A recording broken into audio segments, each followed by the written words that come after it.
Okay, then let me go quickly to someone named Don Wright, who saw the plane crash into the Pentagon. Don, are you there in Washington? Yes, I am. Can you tell us what happened? Yes, it was about 9:35, and I was looking out our 12th floor windows at 1600 Wilson Boulevard in Roswell, Virginia, and I watched this. It looked like a commuter plane, two-engine, come down from the south, real low, proceed right on, and crashed right into the Pentagon.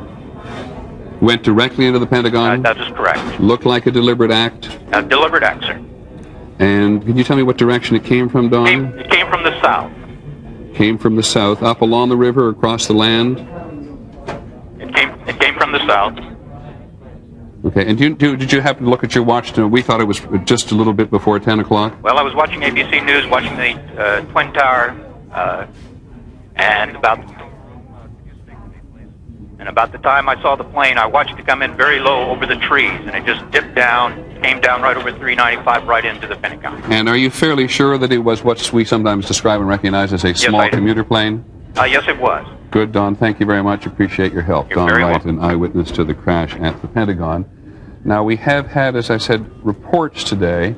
There are hundreds of reports flying around, and so we beg your indulgence on us saying as often as we do, these are reports. They're sometimes unconfirmed, they're sometimes confirmed. We'll try to make it absolutely clear what we absolutely know and what we're uncertain about. There are now reports around of 3 aircraft having been hijacked today. So we have at least, because we've now had eyewitnesses to 3 apparently deliberate aerial assaults involving the aircraft themselves, 2 on the trade towers in New York City, and 1 on the Pentagon itself, just described by Don Wright as a small 2-engine commuter plane which came up from the south.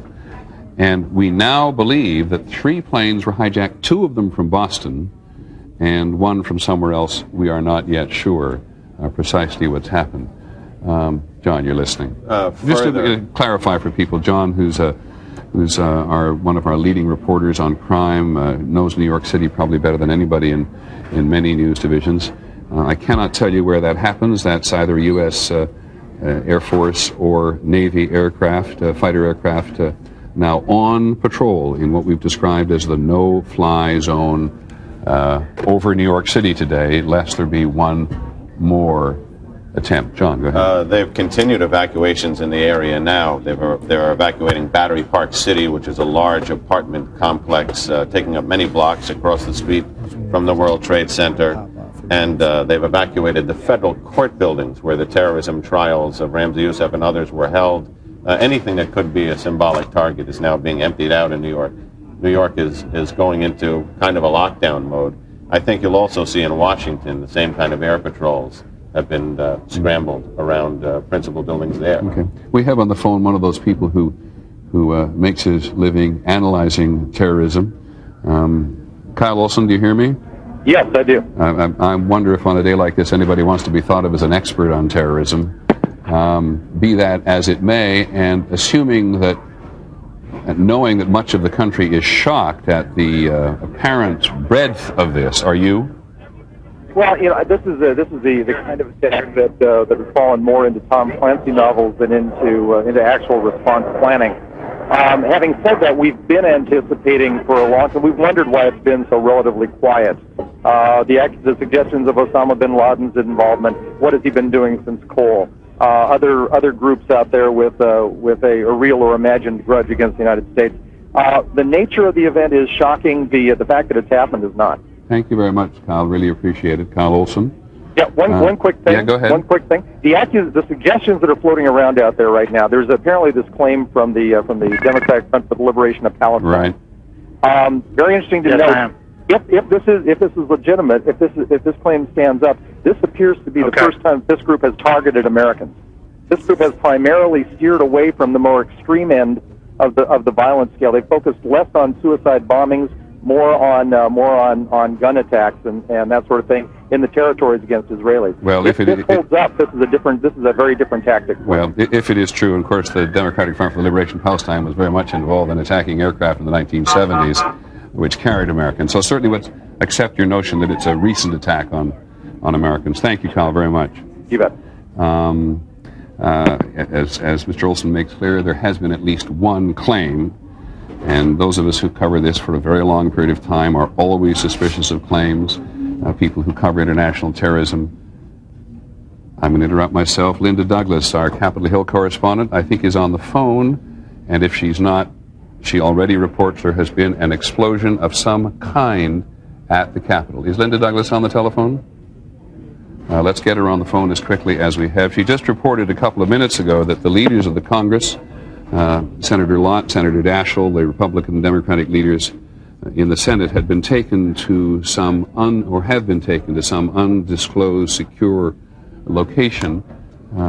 Our general assumption is that there's no panic involved in this, that somebody in the Capitol building, as someone in the White House, has a book which says that when these things happen, here, Thomas, maybe you can confirm this for me, when these things happen, there are certain modalities which you behave, and as you see the hierarchy of the American political establishment and military establishment being attacked, you want to protect the chain of command. Absolutely. The first thing they try to do is to get everyone in secure positions so they can gather information and make decisions about what to do next. One of the things that law enforcement officials had been planning for is the notion of a multi-tiered attack. An attack occurring in multiple places simultaneously. Because one of the things they've talked about is that terrorists want to project more fear, as much fear as possible. And one of the ways you can do it is to have this notion that attacks are happening on multiple fronts. Yeah, well, and we've never seen anything like this before in the United States, of course. And in fact, not seen anything like this in my recollection. I've been doing this for 30-some-odd years. I don't recall any multitude of attacks. We've had two or three. We've had two suicide bombers in a short period of time in the Middle East. We had the two embassies in Africa, in Kenya and in Tanzania, the attack 2 summers ago in the United States. But the notion that that terrorists, either an organization or organizations, plural, should be able to mount a concerted effort against the United States in this way, causing in this instance so many casualties, in the instance of the trade tower certainly so many casualties, is going to astound people in the political and military and intelligence establishment. Absolutely. The notion that you could have multiple attacks like this, they had been planning for it, they had not seen it. This is a extraordinary escalation, one that they were predicting would happen, but no one would think that would happen this quickly. Okay, John Miller? I think... let me just interrupt. I sure. apologize again. We're now looking at a helicopter over the Pentagon. That makes perfect sense this morning.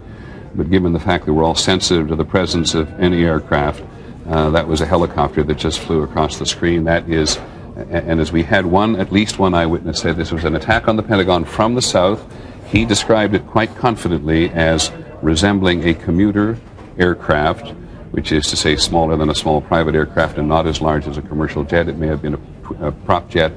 It may have been a jet, but it's a smaller version of the jets which so many people in so many middle-sized American cities are now accustomed to seeing. In terms of the realm of terrorism, this is going to be a real first test, literally by fire, for the Bush administration. You recall, after the embassy bombings in East Africa, the Clinton administration waited about 10 days and launched a missile attack against the camps of Osama bin Laden, who they felt confident at that time they could say was responsible for it, and who's since been charged in it.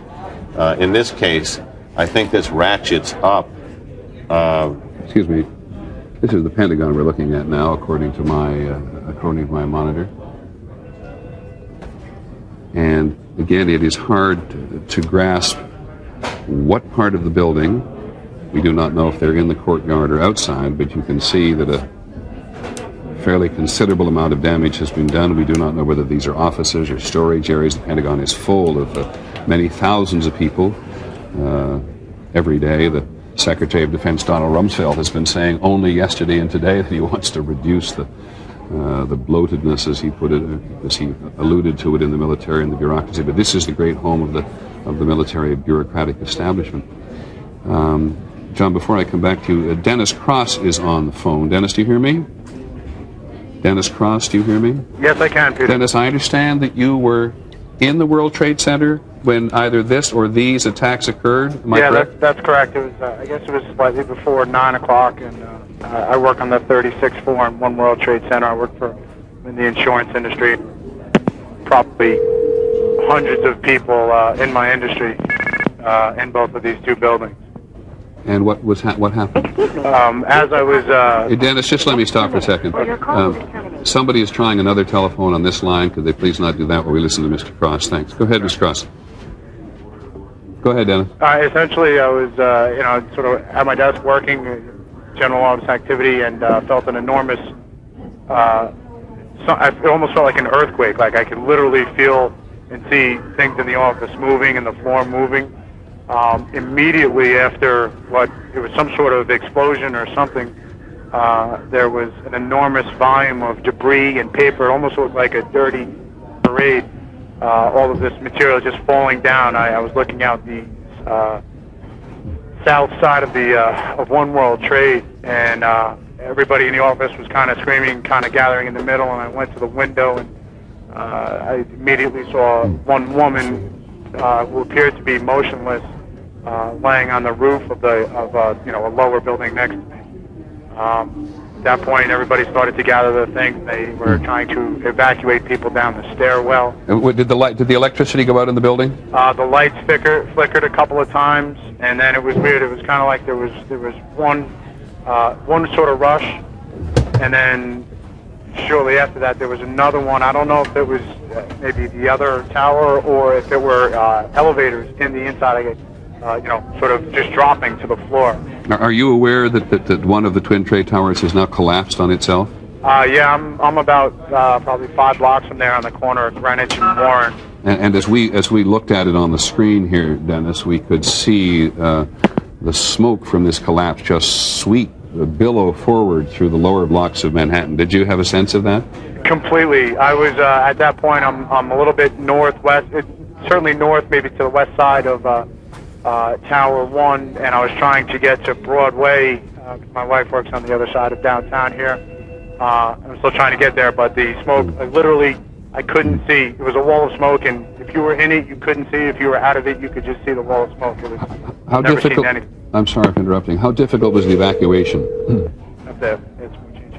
I'm sorry, say that again, Peter? How difficult was it to evacuate the building from at least from the 110 stories in the building? I would say that it wasn't extremely difficult. It was just slow going down a somewhat narrow stairwell. If there was any sort of people who weren't able to move quickly, then it literally slowed down or stopped everybody. I was on 36, so it wasn't too terrible. When I got down to the 15th or 12th floor or so, there was water coming in from the doors, kind of at our feet level, and then it just was a waterfall down continually down all of the stairs, probably in some cases 3-4 inches deep. At that, sirens and alarms were going off, and then people started to get a little frantic there. Dennis, thank you very much. Okay, I really appreciate you calling in. You're very Dennis welcome. Krause, who works did work on the 36th floor of the World Trade Center in this particular tower, which is still standing. There's only one of the trade towers now standing, the other having collapsed on itself not long ago. All of the federal office buildings in Washington have now been evacuated. All federal buildings in Washington have now been evacuated. All aircraft in the skies over the United States have been ordered to land at the nearest airport. All aircraft on the ground intending to go anywhere have been ordered not to take off because the country, this is the Pentagon, because we've just seen a moment ago that at least one portion of one side or building at the Pentagon itself has actually collapsed. And as we warned you, the whole business of responsibility, claiming of and naming responsibility would be complicated. And now we've, from the Middle East, a senior official from the Democratic Front for the Liberation of Palestine has denied any involvement, any connection to a double plane crash on the World Trade Center. It was, in fact, earlier on an anonymous caller who had called Abu Dhabi Television to say that the DFLP was responsible. So for today, we'll put aside as best we can on trying to understand who did it, just knowing somebody who did it. Now, one of the planes that crashed into the World Trade Center was, as we said some while ago, American Airlines Flight 11 from Boston to Los Angeles. That has now been confirmed by the airline itself, or at least by their spokesperson, Lori Bassani. It was a Boeing 767. It would, under normal circumstances, if it were full, carry about 160 passengers, including 2 pilots, 9 or 10 crew, but we have no idea yet whether or not the plane was heavily